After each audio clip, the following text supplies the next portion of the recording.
हाँ तो मित्रों આપણે અભ્યાસ કરીએ છીએ ધોરણ 12 વિષય બાયોલોજી ચેપ્ટર નંબર 15 જૈવ વિવિધતા અને સંરક્ષણ. તેમાં આજે આપણે બીજા ટોપિકથી શરૂ કરીશું અને એ જે ટોપિક છે આપણે જે આજે અભ્યાસ કરવાનો છે ટોપિકનું નામ છે પૃથ્વી તથા ભારતમાં કેટલી જૈવ વિવિધતા છે.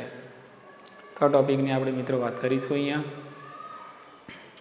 તો છેલ્લા ટોપિકની અંદર આપણે અભ્યાસ કર્યો કે જૈવ વિવિધતા એટલે શું અને જૈવ વિવિધતાના કેટલા પ્રકારો છે આપણે એની વાત કરી. હવે પૃથ્વી પર અને ભારતમાં કેટલી જૈવ વિવિધતા છે એની આંકડાકીય માહિતી આપણે અહીં યાદ રાખવાની છે. તો આજે આ ટૉપિક જે ચાલે છે એ તમારા નીટ અને બોર્ડની એક્ઝામ માટે એમસીક્યુ માટે બહુ જ આઈએમપી છે. આની અંદરથી એમસીક્યુ નીકળી શકે છે, બરાબર.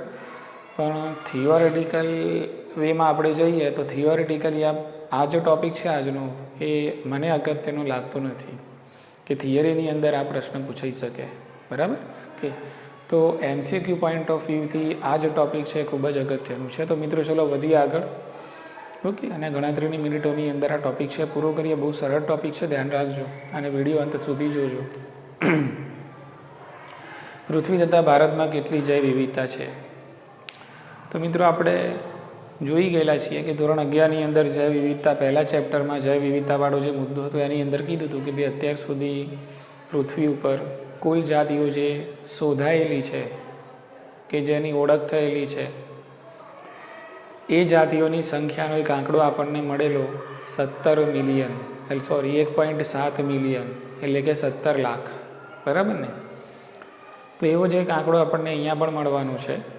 તો વિશ્વમાં પૃથ્વી પર અત્યાર સુધી કુલ વૈશ્વિક કુલ જાતિ વિવિધતા કેટલી છે એટલે કે જાતિઓની કુલ સંખ્યા કેટલી છે એમાં બધી જ જાતિઓ આવી ગઈ. વનસ્પતિની પણ આવી જાય છે અને પ્રાણીઓની પણ આવી જાય છે. તે બધી જ વનસ્પતિ અને પ્રાણીઓની કુલ જાતિઓને ભેગી કરો તો અત્યાર સુધી વિશ્વમાં કેટલી જાતિઓની ઓળખ થયેલી છે તો એની માહિતી આપણને શાના ઉપરથી મળે છે. તો એની માહિતી આપણને એક સંસ્થા છે, તો એ સંસ્થા એની માહિતી જાહેર કરે છે કે તો એ સંસ્થાનું નામ એની અંદર પહેલાં આઈએમપી છું તો આપણે એને યાદ કરીશું. ઓકે, તો એ જે સંસ્થા છે એનું નામ છે IUCN અને એની સ્થાપના ક્યારે થઈ છે તો 2004. તો IUCN 2004 પ્રમાણે એના હિસાબ કિતાબથી આપણે જોઈએ તો અત્યાર સુધી વિશ્વની અંદર કુલ જૈવ વિવિધતા એટલે કે જાતિઓની કુલ સંખ્યા કેટલી થાય છે તો 1.5 મિલિયનથી પણ સહેજે વધારે છે. એટલે અહીંયા આંકડો આપેલો છે 1.5 મિલિયન એટલે કે 15 લાખથી સહેજે વધારે છે. કોના હિસાબે? IUCNના હિસાબે. મિત્રો અહીંયા એક તો IUCN એનું શોર્ટ ફોર્મ છે એ પણ યાદ રાખવાનું છે અને IUCNનું જે પૂર્ણ નામ છે એ પણ આપણે યાદ રાખીશું. તો અહીંયા 1 to 1 આપણે લખવાનો પ્રયત્ન કરીએ. I એટલે ઇન્ટરનેશનલ થશે. I એટલે ઇન્ટરનેશનલ છે. U for union, international union. કે ફોર C ફોર કન્ઝર્વેશન, એટલે સંરક્ષણ. ફોર કન્ઝર્વેશન ઓફ એનથી અહીંયા થશે નેચર, નેચર એન્ડ નેચરલ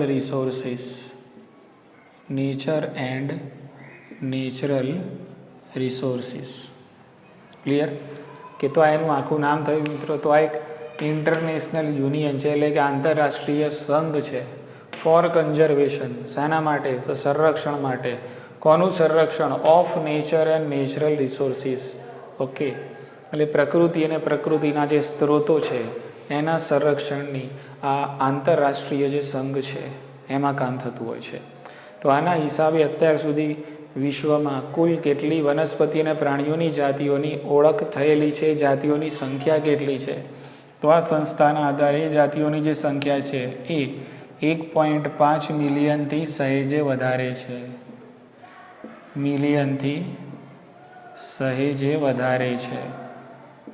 એટલે 1.5 મિલિયન એટલે આપણે જાણીએ મિત્રો કેટલા થાય? 15 લાખ. 15 લાખથી સહેજે વધારે છે, બરાબર. એક આંકડો આપણને 11મા ધોરણમાં પહેલા ચેપ્ટરમાં મળેલો કે ભાઈ જાતિઓની સંખ્યા જે ઓળખાયેલી છે જાતિઓની સંખ્યા, બરાબર, જે નામાંકિત થયેલી છે જાતિઓની સંખ્યા કેટલી છે? 17 લાખ.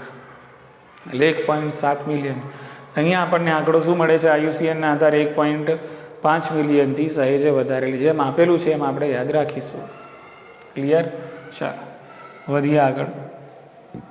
આના પછીના મુદ્દામાં આપણને સમજાવે છે કે માની લો કે આપણી જોડે 2 પ્રદેશો છે. આપણી જોડે આ 2 પ્રદેશો છે, બરાબર? ઓકે, સમજવા માટેનો મુદ્દો છે. અહીંયા હું લખું છું ઉષ્ણકટિબંધીય પ્રદેશ, અને અહીંયા હું લખું છું સમશીતોષ્ણ પ્રદેશ. બરાબર? ઓકે. તો આટલી જાતિઓ જે છે 1.5 મિલિયનથી સહેજે વધારે એ ઓળખાઈ ગયેલી છે. અને હજુ વિશ્વમાં કુલ કેટલી જાતિઓ હશે, પૃથ્વી પર કુલ કેટલી જાતિઓ હશે, એનો તો હવે આપણે અંદાજ મારવાનો જ રહ્યો કે ભાઈ કુલ કેટલી જાતિઓ હશે. તો અત્યારે હાલ આપણને ખ્યાલ નથી, પણ ઘણા બધા આ જ લાઈનની અંદર જે એક્સપર્ટ લોકો છે કે જે વિદ્વાનો છે એ વિશ્વમાં કુલ કેટલી વનસ્પતિ અને પ્રાણીઓની જાતિઓ હશે કે જે હજુ ઓળખવાની બાકી છે, જેના નામકરણ હજુ બાકી છે, જે હજુ ઓળખાઈ નથી, એનો અંદાજ લગાવવાના પ્રયત્નો કરે છે. અને આ પ્રક્રિયા ખૂબ જ કંટાળાજનક માલુમ પડે છે. તેમ છતાં પણ આપણને એ લોકો અભ્યાસ કરીને એક અંદાજ આપે છે કે ભાઈ અત્યાર સુધી હવે કેટલી જાતિઓ હજુ વણ ઓળખાયેલી છે, બરાબર, અને ક્યારે ઓળખાશે એની તો આપણને કંઈ ખ્યાલ છે નહીં. ઠીક છે મિત્રો? ઓકે. તો અહીંયા આપણે ધ્યાન રાખીશું એ મુદ્દાની અંદર કે ભાઈ ઉષ્ણકટિબંધીય અને સમશીતોષ્ણવાળો એક મુદ્દો આપેલો છે એમાં કે ભાઈ સમશીતોષ્ણ કટિબંધની અંદર જે જાતિ વિવિધતા છે, બરાબર, જાતિ વિવિધતા એ પરિપૂર્ણ થયેલી છે, ઓલમોસ્ટ કમ્પ્લીટ છે, પરિપૂર્ણ થયેલી છે. બરાબર?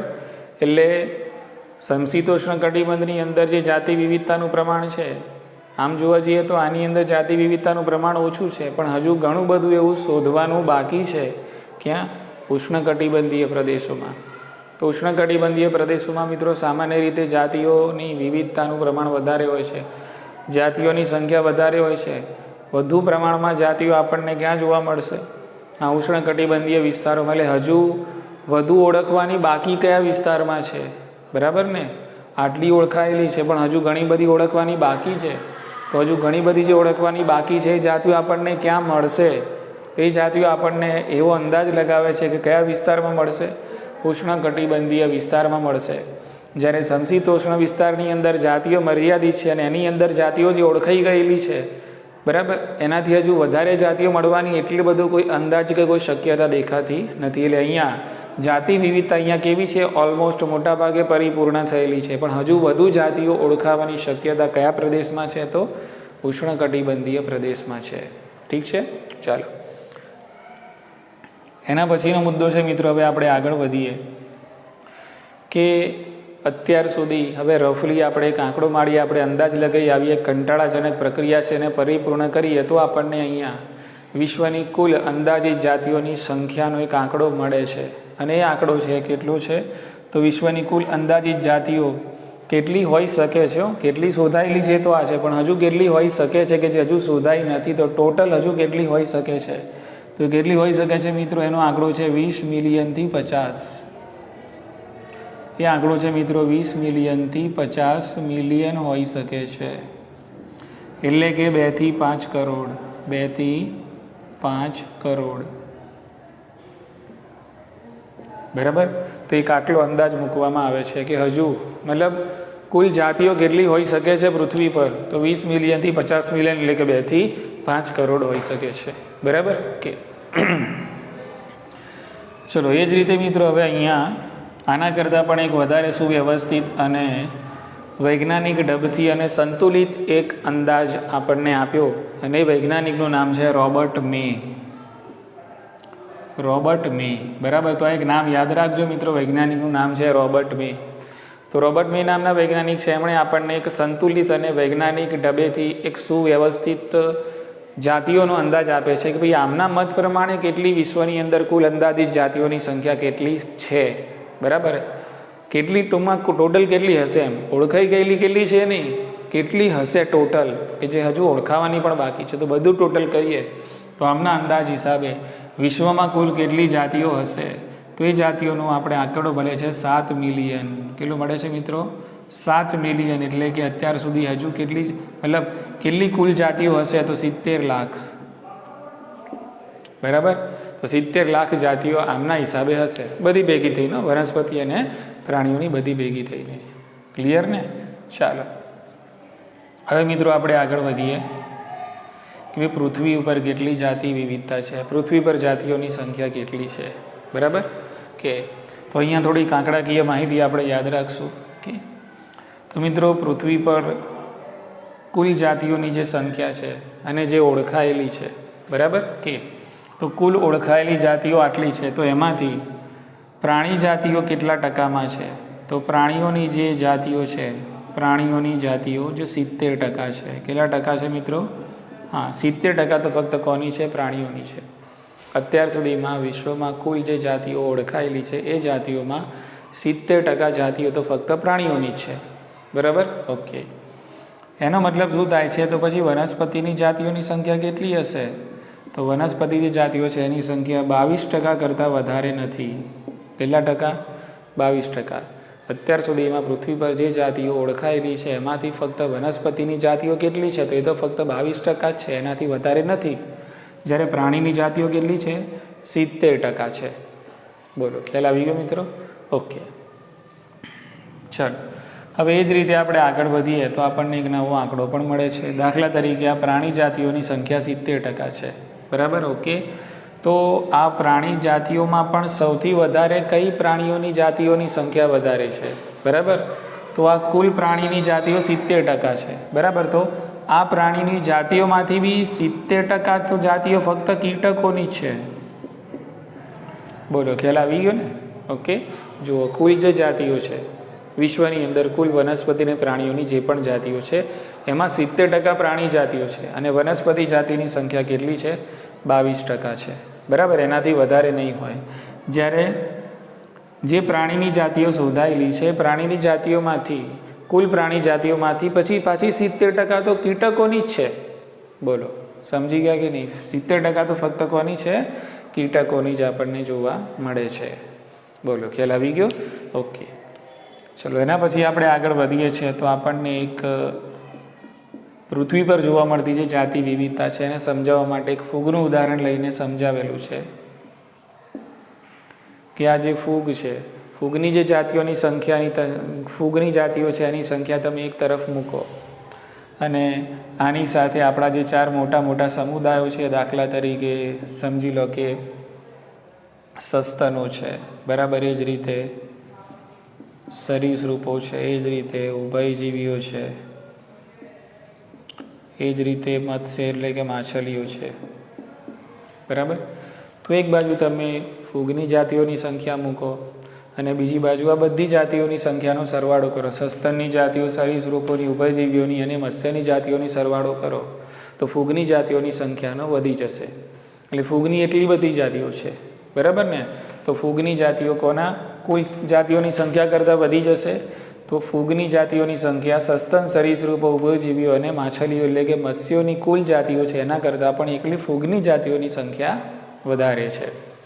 તો આને જ હજુ વિશ્વ લેવલે વધુ પ્રમાણમાં સમજવા માટે અહીંયા આપણે આ ત્રણ જે આપણને આકૃતિ આપેલી છે, આકૃતિનો આપણે અભ્યાસ કરીશું તો આપણને ખબર પડી જશે કે ભાઈ કોનું, કે ભાઈ અપૃષ્ઠવંશીઓની અંદર પણ કોનું કેટલું પ્રમાણ છે. ટકાવારીમાં નથી આપેલું પણ અહીંયા આપણે નંબરિંગ આપીશું ને નંબરિંગ આપીને આ 3 આકૃતિને યાદ રાખવાનો પ્રયત્ન કરીશું. નીટ અને બોર્ડ માટે મોસ્ટ ઇમ્પોર્ટન્ટ વસ્તુ છે, બરાબર. નંબરિંગ આપણે અહીંયા આપી દીધું છે.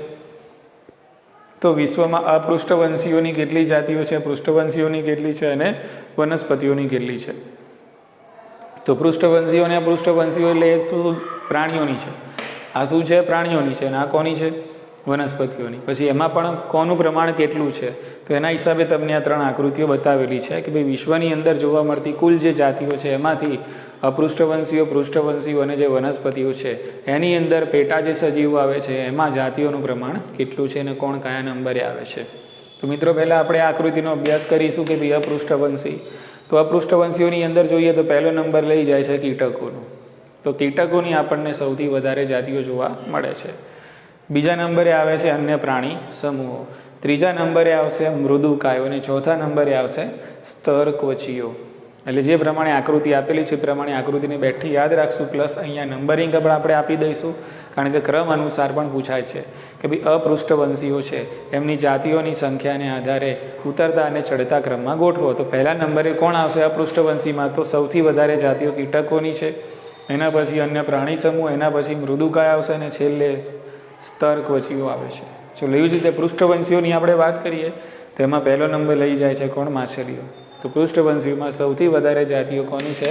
માછલીઓની જોવા મળે છે. બીજા નંબરે પક્ષીઓ એટલે વિહગોની જોવા મળે છે. ત્રીજા નંબરે સરીસૃપો છે. ચોથા નંબરે ઉભયજીવી અને પાંચમા નંબરે સસ્તનો છે.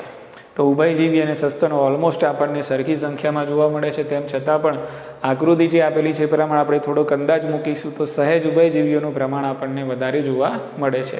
તો આ પણ વસ્તુ નંબરિંગના આધારે ચડતા અને ઉતરતા ક્રમમાં આપણે યાદ રાખીશું. ચલો એ જ રીતે વનસ્પતિઓની આપણે વાત કરીએ તો વનસ્પતિમાં જોઈશું તો સૌથી વધારે પહેલા નંબરે ફૂગની જાતિઓ જોવા મળે છે. જો કે ફૂગ વનસ્પતિ સૃષ્ટિમાં નથી આવતું, પણ આપણે આની અંદર ઇન્ક્લુડ કરી દીધેલું છે ચાર્ટમાં. તો ફૂગ છે એની જાતિઓ સૌથી વધારે છે. પહેલા નંબરે એનાથી ઓછી કોણ છે? આવૃત બીજધારી. બીજા નંબરે આવશે, ત્રીજા નંબરે લીલ આવશે, ચોથા નંબરે અહીંયા આવશે દ્વિઅંગી વનસ્પતિ, પાંચમા નંબરે ત્રિઅંગી અને છેલ્લે આવશે લાઇકેન. તો આને પણ આ રીતે આપણે યાદ રાખીશું. તો આ અપૃષ્ઠવંશીઓ, પૃષ્ઠવંશીઓ અને જે વનસ્પતિઓ છે એનું વૈશ્વિક એક સરખામણી છે, બરાબર, કે ભાઈ એની જાતિઓની સંખ્યા કેટલી છે અને કયા મતલબ કઈ વનસ્પતિ છે અથવા તો કયા પૃષ્ઠવંશી અને પૃષ્ઠવંશી પ્રાણીઓ છે કે જેનું વિશ્વમાં જાતિઓની સંખ્યા કેટલી છે, કોણ કોના કરતાં ઓછું, કોણ કોના કરતાં વધારે, આપણને આકૃતિઓ પરથી યાદ રહી જશે. એટલે આને તમે નંબરિંગ પણ આપી દેજો. ઠીક છે મિત્રો? ઓકે. તો આ પ્રમાણે આપણને પૃથ્વી ઉપર જૈવ વિવિધતા છે જોવા મળે, કે જાતિ વિવિધતા, જૈવ વિવિધતા કોઈ કે જાતિ વિવિધતા કોઈ આપણને જોવા મળે છે. ઠીક છે મિત્રો? ચાલો હવે આપણે આગળ વધીએ તો પૃથ્વીની આપણે કે ભારતની આપણે વાત કરી લઈએ કે ભારતની અંદર જૈવ વિવિધતાની શું હાલત છે, તો આપણે એની વાત કરી લઈએ.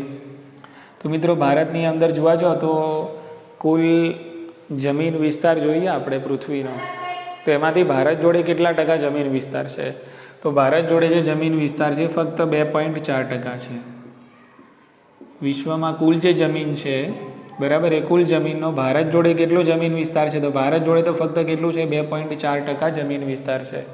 તેમ છતાં પણ ભારતની જે જૈવ વિવિધતા છે, બરાબર, એ જૈવ વિવિધતા છે એનું કેટલું યોગદાન છે વિશ્વની જૈવ વિવિધતામાં? તો એનું યોગદાન છે 8.1%. બોલો, ખ્યાલ આવી ગયો ને? કે સમજવાની વસ્તુ છે. કુલ વિશ્વની કુલ જમીન વિસ્તાર આપણે જો તેમાંથી ભારતના ભાગે કેટલા ટકા જમીન વિસ્તાર આવે છે? તો ઓનલી 2.4%. અને જૈવ વિવિધતા ભારતમાં કેટલી ભરેલી છે? કુલ, હા, વિશ્વની કુલ જે જૈવ વિવિધતા છે એમાં ભારતનો કેટલા ટકા ફાળો છે? તો ભારતનો કેટલો ફાળો છે મિત્રો? 8.1%. અને એવું કહેવાય છે કે આ ભારત જે આપણો દેશ છે એ 12 વધુ જૈવ વિવિધતા ધરાવતા જે દેશો છે એમાંના પૈકીનો એક દેશ છે, બરાબર. ઓકે. તો 12 મોટા જૈવ વિવિધતા ધરાવતા દેશોમાંનો એક છે. બોલો, ખ્યાલ આવી ગયો? કે તો આ મુદ્દો યાદ રાખજો, બરાબર ને? ભાઈ જમીન વિસ્તાર 2.4% છે. જૈવ વિવિધતાનું પ્રમાણ ભારતનું કેટલું છે? કુલ વિશ્વની સરખામણીમાં ફક્ત ભારત જો લે કેટલા ટકા જૈવ વિવિધતા છે? કેટલી છે? 8.1%. અને આના હિસાબે જોઈએ તો ભારત એક વિશ્વની અંદર જે 12 મોટા દેશો છે કે જૈવ વિવિધતા ધરાવે છે એમાંનો એક દેશ ભારત પણ છે. ક્લિયર? ચાલ, હવે આપણે વાત કરીએ કે ભારતની અંદર વનસ્પતિ જાતિઓની સંખ્યા કેટલી છે? તો એક અંદાજ મુજબ ભારતની અંદર વનસ્પતિ જાતિઓની સંખ્યા છે 45,000. વનસ્પતિ જાતિઓની સંખ્યા ભારતમાં કેટલી છે? 45,000 છે. ચલો, તો આના મુજબ આપણે ભારતમાં પ્રાણીઓની જે જાતિઓ છે એની સંખ્યા કેટલી છે? તો અહીંયા સંખ્યાના અર્થમાં આપણને નથી આપેલું, પણ આપણને શબ્દોના અર્થમાં આપેલું છે. શબ્દોના અર્થમાં શું છે? તો પ્રાણી જાતિઓની સંખ્યા વનસ્પતિ જાતિઓની સંખ્યા કરતાં 2 ગણાથી પણ વધારે છે, બરાબર ને? ઓકે. તો પ્રાણી જાતિઓની સંખ્યા કેટલી છે? અંદાજ મુજબ આપણે આ રીતે શાબ્દિક વર્ણન આમ કરી શકીએ છીએ કે જે વનસ્પતિની જાતિઓની સંખ્યાના 2 ગણાથી પણ વધારે, 2 ગણાથી પણ વધારે. બોલો, ખ્યાલ આવી ગયો? ઓકે. તો વનસ્પતિની ભારતમાં જાતિઓ 45,000 છે, જ્યારે પ્રાણી જાતિઓ ભારતની અંદર આપણને વનસ્પતિ જાતિઓની જે સંખ્યા છે એના કરતાં 2 ગણાથી પણ વધારે આપણને પ્રાણી જાતિઓની સંખ્યા જોવા મળે છે. ઠીક છે, ચાલો. પણ મિત્રો આપણે અહીંયા જો વચ્ચે રોબર્ટ મેને મૂકીએ છીએ કે ભાઈ રોબર્ટ મેએ જે અંદાજ મૂક્યો છે એ પ્રમાણે અત્યાર સુધી કેટલી જાતિઓ શોધાયેલી છે. રોબર્ટ મેએ તો કીધું છે કે ભાઈ કેટલી જાતિઓ છે વિશ્વની અંદર શોધાઈ ગયેલી છે એવું એને નથી કીધું, યાદ રાખજો. અંદાજિત કેટલી છે, બરાબર? તો કેટલી છે? 7 મિલિયન એટલે 70 લાખ. તો આના હિસાબે જોવા જઈએ તો અત્યાર સુધી કેટલી શોધાયેલી છે? તો મિત્રો અત્યાર સુધી તો ફક્ત 22% જાતિઓ શોધાયેલી છે. અત્યાર સુધી ફક્ત 22%, 22% જાતિઓ જ શોધાયેલી છે, બરાબર ને? ઓકે, ચલો. હવે આ જ વસ્તુને આપણે ભારતની અંદર ઇન્ક્લુડ કરીએ તો ભાઈ ભારતમાં હજુ કેટલી વનસ્પતિ જાતિઓ, રોબર્ટ મેનો જે અંદાજ છે એના હિસાબે ભારતની અંદર કેટલી વનસ્પતિની જાતિઓ શોધાવાની બાકી છે અને એ જ રીતે કેટલી પ્રાણીની જાતિઓ શોધાવાની બાકી છે. તો ભારતની અંદર હજુ આપણે જોવા જઈએ તો વનસ્પતિની 1 લાખ જાતિઓ શોધાવાની બાકી છે. કેટલી મિત્રો? 1 લાખ. અને પ્રાણીઓની કેટલી જાતિઓ શોધાવાની બાકી છે? હજુ તો 3 લાખ જાતિઓ હજુ શોધાવાની બાકી છે. બોલો, ખ્યાલ આવી ગયો મિત્રો? ઓકે. તો એક અંદાજ મુજબ એક આંકડો આપણને આ મળે છે કે ભારતમાં ઓવરઓલ આપણે જોવા જઈએ તો રોબર્ટ મેં 70 લાખ કીધું કે 7 મિલિયન જાતિઓ હશે. તો અહીંયા જેટલી શોધાયેલી છે, બરાબર, શોધાયેલી કેટલી છે અત્યારે વિશ્વની અંદર? 15 લાખ.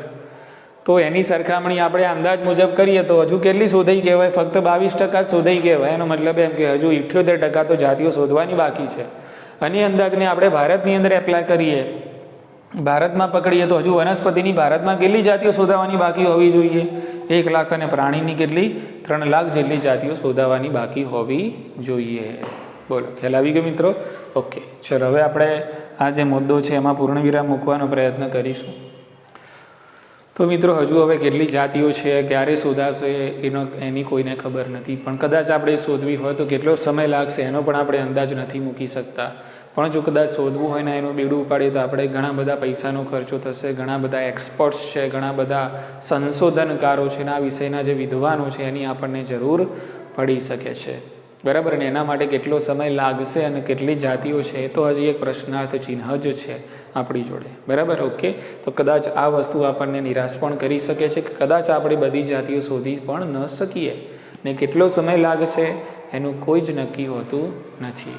તો કદાચ મિત્રો એવું પણ બની શકે છે કે સમજી લો કે એવી વનસ્પતિની જાતિઓ, પ્રાણીની જાતિઓ અત્યારે હાલ વિશ્વમાં સૃષ્ટિ પર હાજર છે પણ હજુ આપણે નથી શોધી શક્યા. તો બની એવું પણ શકે કે ભાઈ એ જે જાતિઓ છે શોધાય ના એના પહેલાં લુપ્ત પણ થઈ જાય. એ જે જાતિઓ છે વનસ્પતિની શોધાય ના એના પહેલાં લુપ્ત પણ થઈ જાય. બોલો, સમજ્યા કે નહીં? ખ્યાલ આવ્યો? હા કે ના? બરાબર ને? ઓકે. એટલે જે વનસ્પતિને પ્રાણીની જાતિઓ શોધાઈ ગઈ છે એને એક બાજુ મૂકો, પણ જે નથી શોધાઈ હજુ, કે જેનું આપણને નોલેજ જ નથી કે ભાઈ આ પ્રાણી જાતિઓ છે, આ વનસ્પતિ જાતિઓ હજુ આપણે શોધી જ નથી શક્યા, એ જાતિઓ પૃથ્વી પર છે પણ આપણે નથી શોધી શક્યા. તો બની શકે એવું કે ભાઈ કેટલાક વર્ષોની અંદર એ જાતિઓ શોધાયા વગર લુપ્ત પણ થઈ જાય. એટલે કે હતી કે ન હતી આપણને ખ્યાલ આવશે નહીં, બરાબર? ઓકે. તો આ જ વસ્તુને સમજાવવા માટે એક સરસ મજાનું એને ઉદાહરણ આપેલું છે કે સમજી લો કે આપણી જોડે એક વૈશ્વિક પુસ્તકાલય છે, બરાબર? કે તે એટલે મને બોલે એમ કે આ જે આખું વિશ્વ છે આપણું શું છે? એક પુસ્તકાલય છે. આખી પૃથ્વી આપણું એક શું છે મિત્રો? પુસ્તકાલય છે, બરાબર? ઓકે. તો આ પુસ્તકાલય કોનું છે? સજીવોનું પુસ્તકાલય છે, બરાબર? તો આ તો કંઈક વાત એવી થઈ કે ભાઈ આ પુસ્તકાલયની અંદર જેટલા પણ આપણને પુસ્તકો જોવા મળે છે એ પુસ્તકોના તમે હજુ તો શું નથી આપ્યા? શીર્ષકોની તમે શું હજી નથી બનાવી? સૂચિ પણ હજુ તૈયાર કરી નથી. એના પહેલાં જ આ શિક્ષકોને તમે દઈ દો છો અગ્નિદાહ. શું દઈ દો છો મિત્રો? અગ્નિદાહ દઈ દઈએ છીએ. એવું જ થયું ને? એટલે આ મુદ્દો શું સમજાવે છે? ધ્યાન રાખો કે ભાઈ હજુ તો કેટલીક જાતિઓ શોધાવાની બાકી છે. હવે કદાચ એવું બને કે જાતિઓ શોધાય ન પણ ખરી આપણાથી અને એના પહેલાં એ લુપ્ત પણ થઈ જાય, એટલે એનો મતલબ તો એવો જ થયો ને કે ભાઈ આપણી લાઇબ્રેરીમાં પુસ્તકો છે અને પુસ્તકોની આપણે એક શીર્ષકોની સૂચિ તૈયાર કરીએ છીએ, તો સૂચિ તૈયાર કરીએ છીએ એના પહેલાં જે પુસ્તકોનો અગ્નિદાહ થઈ ગયો, એટલે પુસ્તકોની સૂચિ જ ન બની, પુસ્તકોની ઓળખાણ જ ન થઈ ને એના પહેલાં જે પુસ્તકો શું થઈ ગયા, અગ્નિદાહિત થઈ ગયા. ક્લિયર ને? તો આ કંઈક એવું બી બની શકે, બરાબર, કે ભાઈ જાતિઓ છે ખરી પણ આપણે શોધીએ એના પહેલાં તો એ કદાચ લુપ્ત થઈ પણ જાય. બોલો, ખ્યાલ આવી ગયો કે? તો આ હાલત છે આપણા જૈવ વિવિધતાની. તો મિત્રો આ ટૉપિક અહીંયા આઈ હોપ સો કે તમને ખ્યાલ આવ્યો હશે, બરાબર ને? તો આ ટૉપિક છે એ સારી રીતે અત્યારે જ તમારે વિડીયો જોઈને તૈયાર કરી લેવાનું છે. તો ટૉપિકનું નામ હતું પૃથ્વી તથા ભારતમાં કેટલી જૈવ વિવિધતા છે, અને આ ટૉપિકની અંદર મોટા ભાગે MCQ પૂછાતા હોય છે. ઠીક છે? તો હવે નેક્સ્ટ ટાઈમ આપણે બીજા ટૉપિકથી શરૂ કરીશું. Thank you very much.